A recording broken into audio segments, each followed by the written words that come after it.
Wherever there was slavery, there was also resistance. The revolutionary movement among blacks began long before the Spirit of '76. Until 1800, slavery was legal in the North. New York City had a massive slave insurrection in 1712. There were at least 250 recorded slave revolts in America. The most effective insurrection was led by Nat Turner in Virginia in 1831. Turner and his fellow revolutionaries killed 60 white people before they themselves were captured and executed by state and federal troops. The South was terrified. Owners decided they had better be protected from their property. Slave laws became more severe. In 1850, Congress lent the South a hand by passing the Fugitive Slave Law, allowing Southerners to come north to reclaim their runaways. But resistance had its own momentum, too. It was articulated fiercely and with finality in the famous appeal by David Walker, a free black man living in the North. I ask one question here. Can our condition be any worse? Had you not rather be killed than to be a slave to a tyrant who takes the life of your mother, wife, and dear little children? I speak, Americans, for your own good. We must and shall be free in spite of you. You may do your best to keep us in wretchedness and misery, but God will deliver us from under you. And woe, woe will it be unto you if we have to obtain our freedom by fighting. Throw away your fears and prejudices, and we will love you more than we do now hate you. What a happy country this will be if the whites will only listen. Why doesn't Patriot Front use the term white as much? And I believe that white is a great adjective more than it is an identity in and of itself. I assert that our primary use of the name of our nation, the name of our people, is Americans. We are Americans. We are not white Americans because there are no other kind of Americans than those who are white and from Europe. And I'll tell everybody, and I'll say it everywhere I go, the most, what's the word I'm looking for? The most, not racist, but marginalized people in America is white men. That's a fact, brother. We are the new minority, if you will, because we literally, and I don't mean that as a racist statement, but if you're a white man, you get no rights, no privileges, no consideration in this nation anymore. It's been taken over by DEI. It's the truth whether you want to hear it or not. Played that clip as the foundation of what I want to talk about, because I'm going to show you another clip that's maybe 3+ minutes long or so. It made me so angry when I saw it yesterday, but I've already been thinking about a video pertaining to this and what needs to be said, because on this channel we talk about issues the church run away from, as we always talk about, and we have to do it. And I'm not pulling no race card or trying to play and ask for sympathy and all of that, because the truth needs to be told. And laying with what you've seen right there, the fight and struggle continues to go on throughout the nation and many parts of the world as well for people of color. And there's a group of people that want to go back to those days in a different form. We've talked about it on here for many of you that's followed me. There's people that want to go back, take us back. People that talk Civil Rights Act was a mistake. In order to have true freedom of association, you have to repeal the Civil Rights Act, because that is in literally fighting against the Constitution. The two cannot exist at the same time. Barry Goldwater even talked about that back, when this was a thing. He was talking about how the civil rights regime was going to be built out. It would end freedom of association. And ultimately, what has it given white people? No rights. It's given political prisoners, thought crimes, censorship, banning. And now we can't have our own spaces, but they can have their own black everything and be in all our white spaces. All of this because they couldn't drink in the same water fountain or use the same toilet. Was it really that big of a deal? People that say, all of the crazy things, take us back to the days when they say, make America great. This is the talk. And when was it great?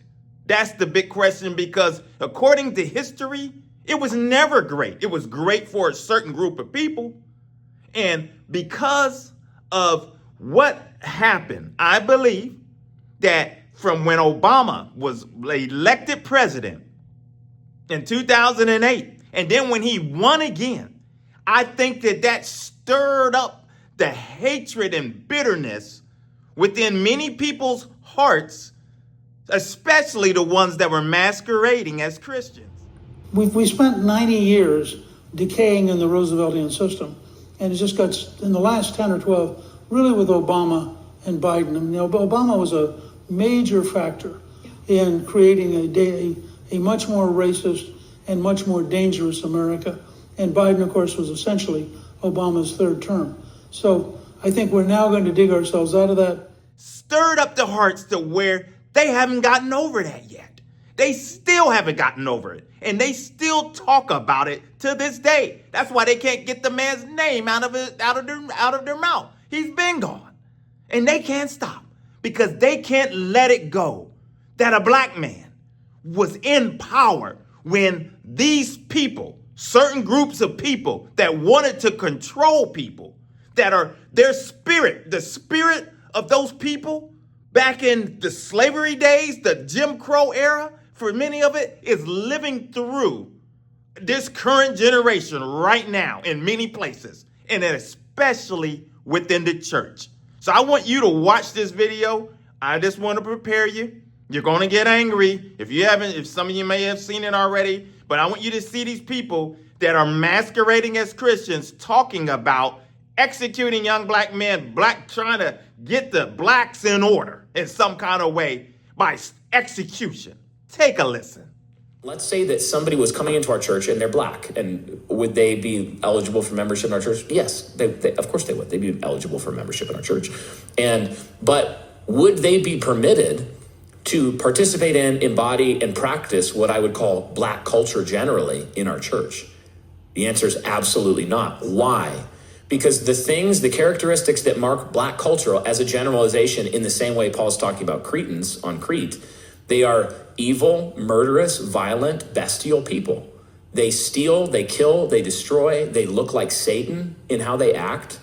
They are sinful to the core. They have besetting sins that are like fatherlessness, sexual immorality. They molest children at a high rate. All of any criminal statistic that you could look at, almost pretty much without exception, they excel at them.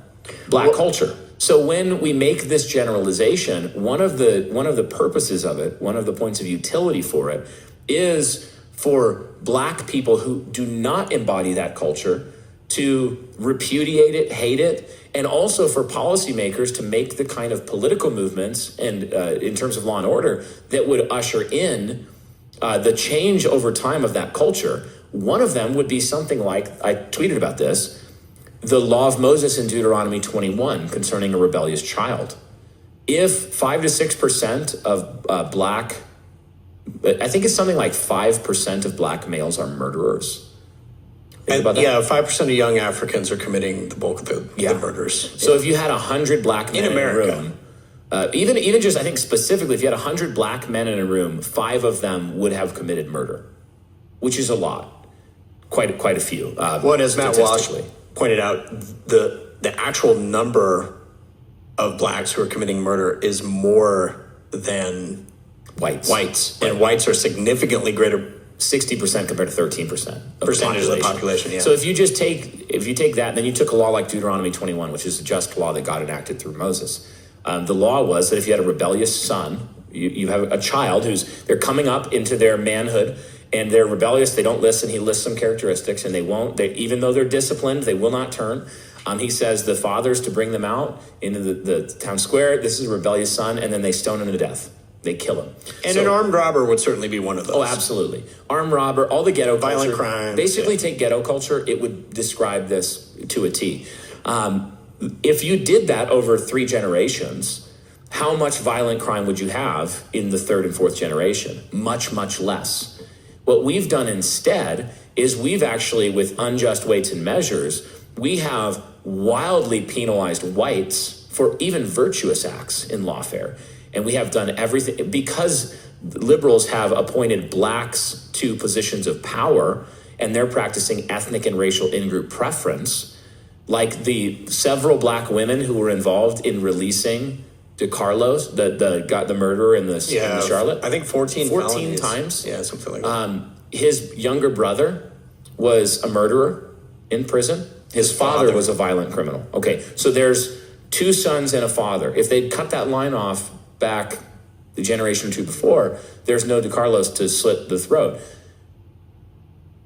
But what we have instead are, and in this case, the double whammy of black female judges, politicians who have appointed these sorts of people. The mayor of Charlotte, for example. The mayor of Charlotte, like if you look at who appointed the judge and the judge that released him, it's 2 black women. Okay, and what did they do? They said, oh, it's mental health, it's homelessness, it's this, it's that. It's not a criminal tendency of black males that needs to be cut off through the wielding of the sword by the civil magistrate. You see, it made me so angry when I saw that.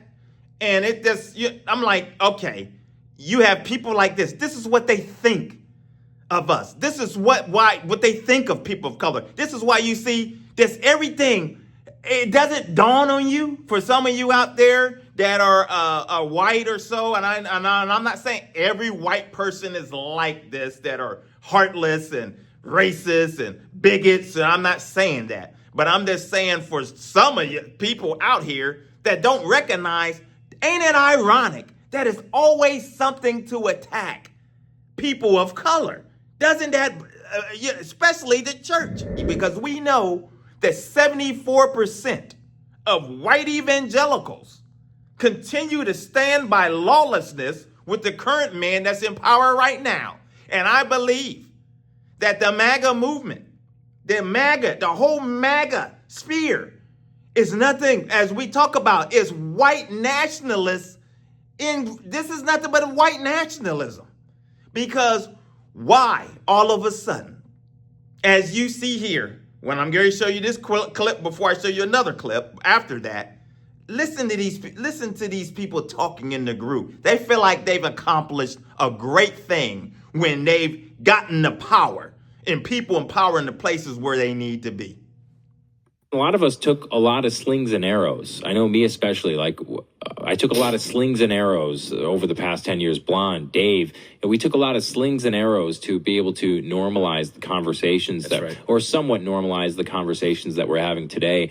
And so it's a lot, we sort of paved the path for the rest of you to be able to tweet things. Right. I'm and not it was saying totally, do it openly. it was worth it. Right. It was I mean, totally I wouldn't worth do it again knowing what I know now, but. Right. Yeah. I mean, my life is completely destroyed. You literally, so this is the last option. So we were like the civil rights activists in that way. We sort of have paved the path and somewhat normalize the conversations that we have so that it makes it easier for you. So now you can get a sock account and talk about the shoes on Twitter. I'm not saying do it openly, but I'm just saying you never know what sort of impact you can have. You see that? They're going to compare it to the civil rights.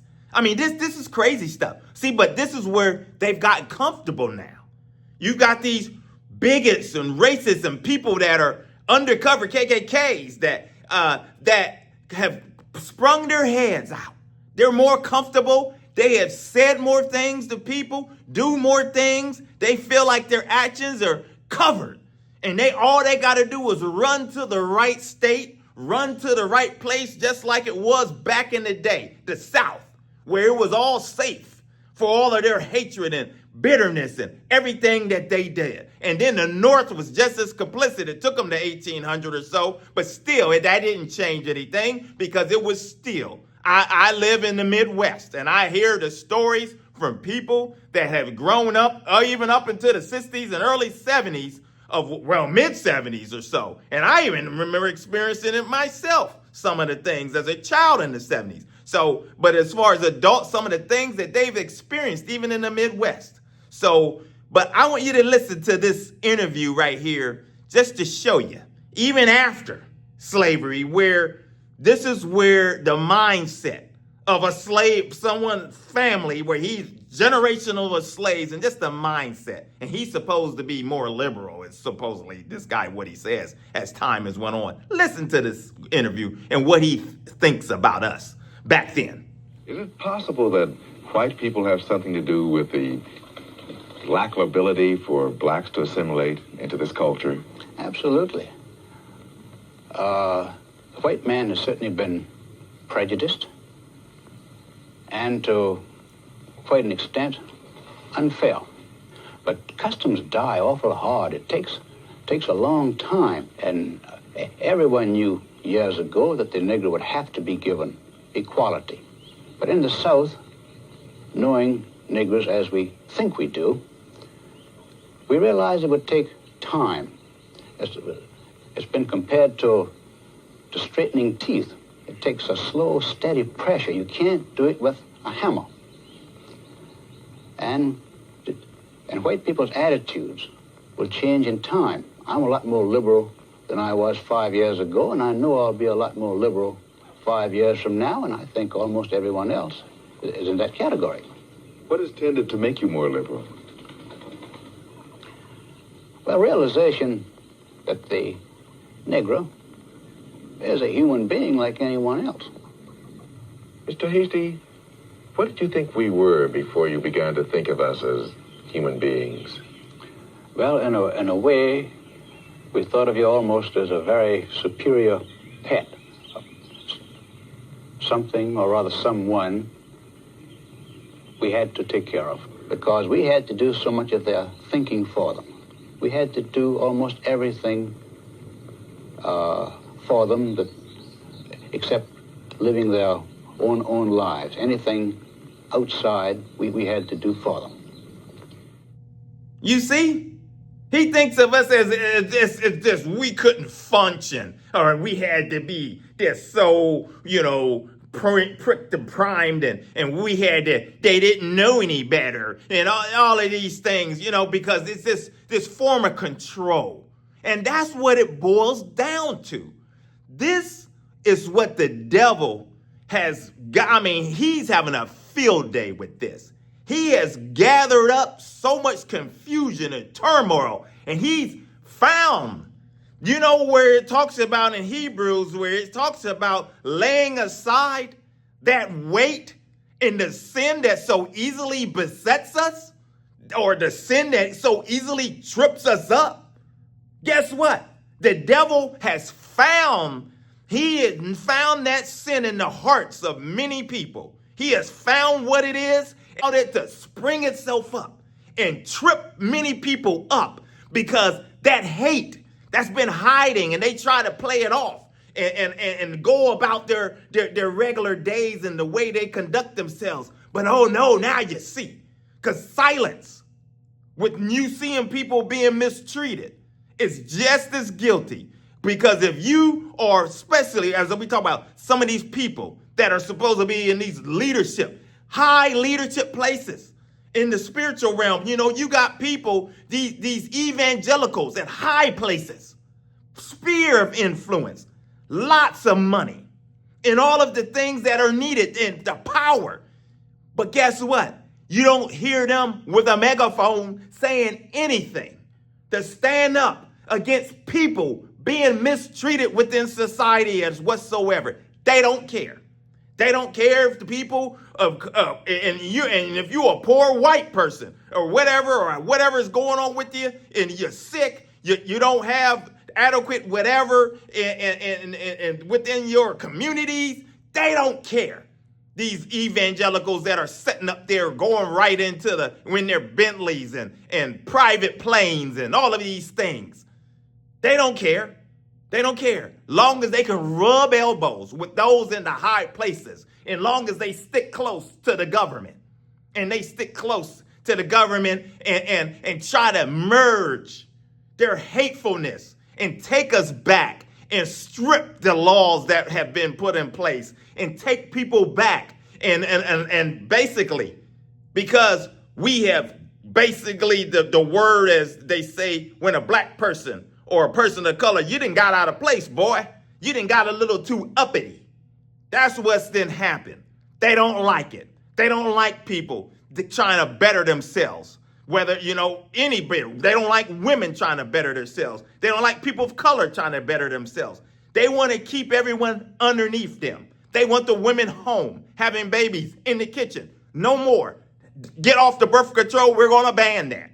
We're going to ban that. We want you off the birth control. You have plenty of babies And we need to pump up the white race more now because we're losing in some kind of way in their mind because we're becoming a minority all of a sudden. And they're so worried. And you get back in the kitchen, lady, and we don't want you to have any thoughts, ideas, stay quiet.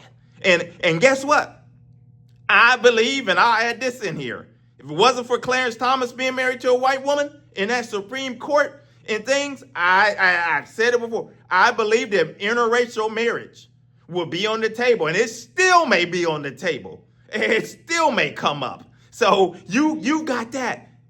So you've seen Satan has dig deep within the hearts of many people within this nation because guess what?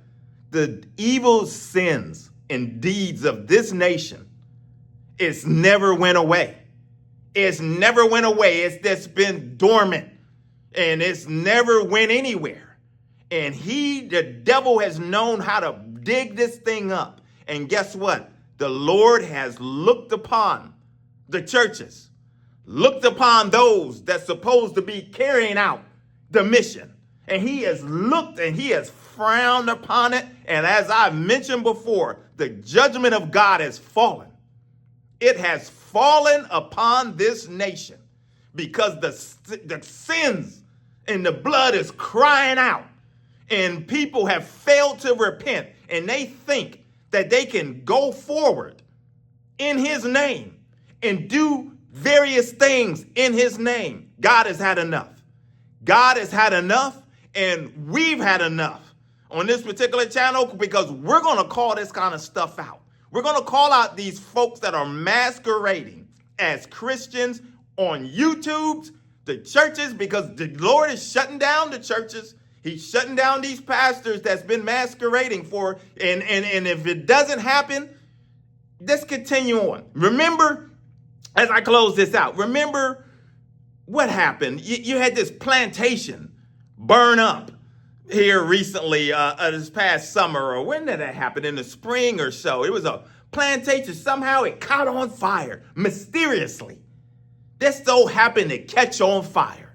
And, it's just, I'm just saying, I don't know, what was it? Some people think it's the judgment of God in some kind of way because the same thing happened to Robert Jeffress' church out there in Texas. Just a mysterious fire happened to burn down that old sanctuary or whatever, the old part of the church. And I've researched it now. If somebody know whatever happened, they never found out what started the fire. The last I had checked. Now, if someone out there know it, let me know.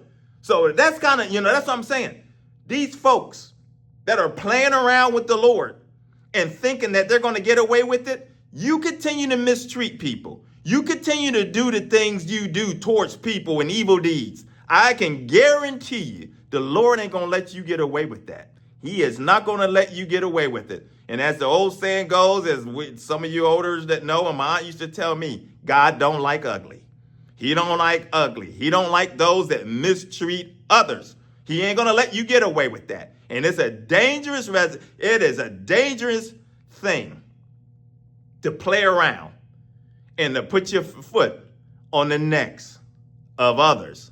As we will talk about that in an upcoming video, as I have already prepared the notes for it, because I have the notes, guys, talking about the rich and the poor. We'll talk about that as we continue to tackle the issues the church run away from, tackle Satan and his tactics, punch him right in between the chops.